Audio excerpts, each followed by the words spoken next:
moment here.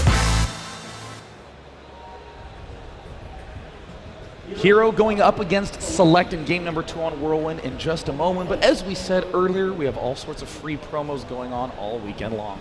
That we do, and to fill a little bit of time, and of course to give you a little bit of a look at one of the MLG sponsors, PlanetSide 2, we'll be having a couple of episodes of the War Report coming in today at 2 p.m. Pacific time. That will be in about 2 hours' time on twitch.tv/MLG. There's also one on Sunday as well. That will be featuring leaders of the top 3 outfits from the game, and you'll also get to check out a little bit of upcoming content from the title. So that's pretty good.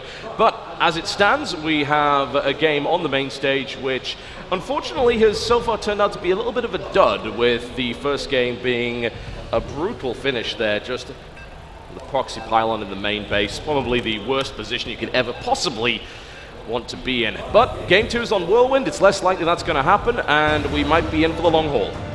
Whirlwind, I think, a great map for both these players' styles. They like doing a lot of attacking, especially with medevacs and warp prisms, and as you know, the transport units have gotten a hell of a lot faster, Total Biscuits. That they have, on both sides, in fact, with the recent Warp Prism buff being put into play. And Liquid Hero is the kind of guy that really does like the Warp Prism. So if we don't see any Warp Prism play in this game, it might be surprising. So there we go. We have the spawn to the top for both of the players. So without further ado, shall we begin?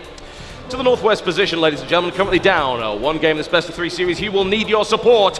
Playing Terran, he is SeleCT.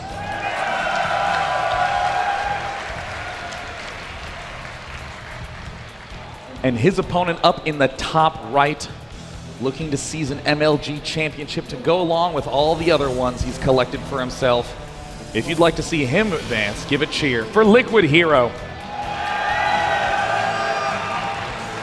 You know, Total Biscuit, it is hard not to like Hero as a player. Yeah. His style is just so cool to see, and there's really no one else who plays like Hero. You have defensive players like Rain, inspiring a lot of the other Protosses in the Pro League, with an extremely defensive, extremely slow, meticulous style, but Hero does so many early warping attacks.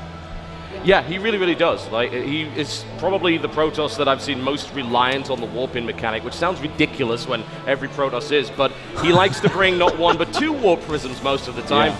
He loves warping so much he wants to do it from as many different places as possible, and it works out very, very well for him. And as you mentioned, a crowd favorite, but going up against someone who is of course returning, is a crowd favorite, is considered something of an underdog, and it looks like we will be seeing a fairly passive opening from SeleCT, who's going to go, of course, with the command center first. So the gateway play there from Hero, and it looks like Hero, will he be scouting cross map? It looks like he will, so he's not going to be seeing anything for quite some time here. The opportunity passed. Okay, all right, that's just showing off. Well, this is going to be cool. I mean, right now, see, SeleCT is in a little bit more of a siloed position when compared to Hero, because if you're Terran, you can't really do a lot of notable early aggression. I mean, even if you do go Marines, then it's pretty easy to lose all of them to just a few Stalkers. So SeleCT has to be thinking defensively. That's why he's building 2 barracks at the start. Yeah. I mean, not extremely common, but every now and again you have players who will go Pylon Gate in the middle of the map to do a fast Chrono Boost with Zealot, Stalker, and eventually Mothership Core Pressure. So this forces SeleCT to play defensively, but this means Hero, upon getting his Expo up, can Chrono Boost probes like mad. So. Yes. Because there's not really going to be an awful lot coming out of SeleCT. You might think, oh, 2 barracks, he can do all sorts with that. Well, no, you really can't. More so, it's actually a Wings of Liberty-esque build where you go for the 14cc, and then you follow it up with the 2 racks, specifically so that you can play a little bit of catch-up, usually without gas, and that is exactly what we're seeing from him here as well. So we will not be seeing reactors or any kind of tech shut out, not letting him inside, always nice, but Hero already knows exactly what's going on. As I say, that's a fairly obvious build. I think a little bit of a potential miss there by SeleCT. Could have lit the probe up. You're not going to really be able to do much else. Yeah, because then you can trap it and kill it off. It's always good. And I think SeleCT is actually intending...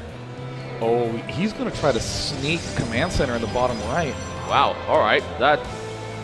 Oh, is he? Wow, yeah, he will. There it is. That's okay. Well, that's a variant of the 3cc build that I've not seen too commonly. Well, and I mean, this is what's cool about SeleCT. SeleCT, you know, we like to talk about his micro, his APM, but fundamentally, he likes thinking about cool strategy and coming up with clever and smart metagame plays. And he's going to scout this expansion. He's going to run into some trouble when he winds up against that Stargate play. But, you know, SeleCT knows that this is a huge map. He knows the way that Hero is going to be playing, a lot more attacking and a lot less scouting and macro focus. So, yeah, I mean, you've got to expect on a map like Whirlwind that a play like this could come out, and it will, of course, be an Oracle. Now, the Oracle is the correct choice here, I feel, because the 2 barracks gasless opening means that you are stuck with unshielded, unstimmed Marines and pretty much nothing else. It will get shut down by an engineering bay and a couple of missile turrets, but the question is, will SeleCT actually do that? Will he fall into the trap that you were mentioning earlier, where he thinks like a Wings of Liberty player? He doesn't think of Oracle as a potential threat. Well, I mean, here's the danger right now for SeleCT. He needs to finish that barrack before the Oracle comes in, because, I mean, if you're Hero and you get in there and you see barracks 3 not yet done, you're going to go, what is happening Where's here? your money? However, if it finishes, I mean, you have no idea how long a barracks has been done, so it looks like SeleCT. He sees the Oracle. He's going to suffer 1 loss, and what does the Oracle see? Sees 2 barracks and turn around, though. That's not necessarily indicative of much, really.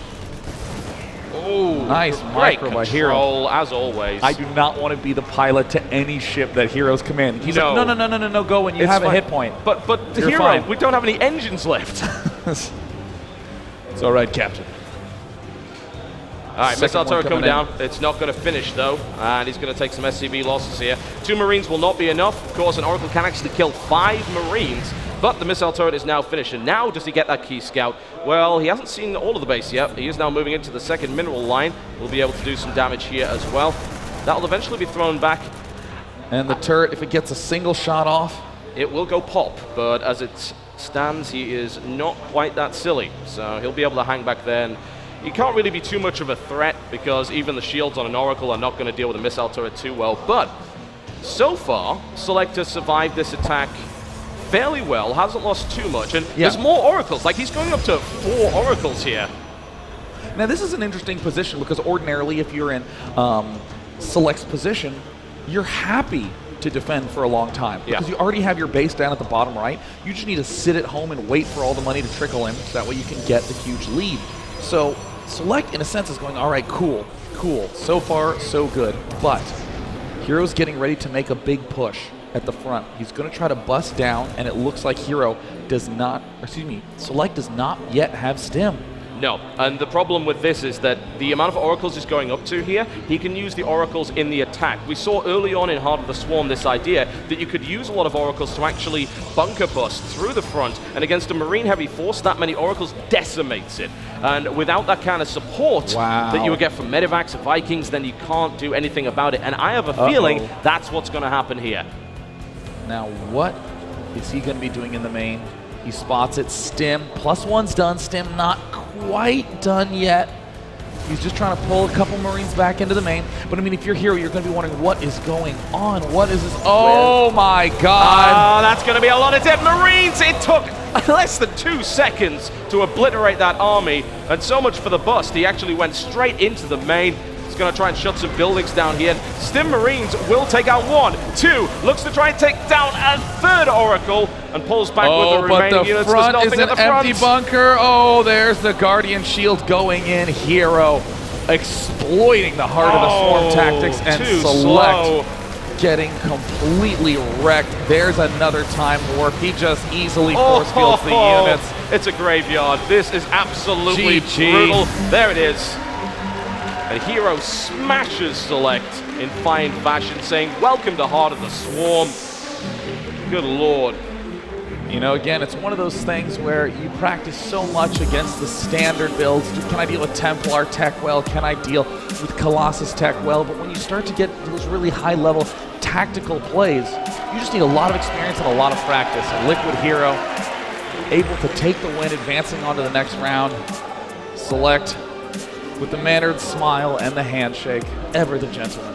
Well, I think honestly, SeleCT, if anything, is not exactly a cocky player. He knows what his abilities are, and he knows that he's got a long way to go before he gets back to the level he used to be. And Hero just demonstrated that in fine fashion. Game 1 was a bit of a bust, but at this point you see SeleCT coming up against a build that he just doesn't have the capability to deal with. He probably hasn't played against it too often, and it's something you can only pull off in Heart of the Swarm, and it was executed flawlessly by Hero. Such a cool play. Such an unusual play, the sort of play that actually only happens if you go Nexus first. You just don't have enough money to go that many Oracles and 6 Gateway follow-up. Yeah, it was really cool to watch, honestly, and needless to say, unshielded Marines do not do all that well against that many Oracles. But Hero once again showing dominant fashion here on the main stage at MLG, and he could go far. I mean, looking at his current bracket run, no one's been able to even trip him up to this point. So let's see how far he can really go in this tournament. He would love to add another trophy to his shelf. He'll probably need a bigger shelf. Indeed. I mean, he's going to be going up against the winner of Minigun and Kane. 2 excellent players, but still nowhere near the level of Liquid Hero. Guys, we've been checking out Open Winners Round 3, a lot of star-studded matches there, so we're going to continue to bring you that coverage here at the MLG 20.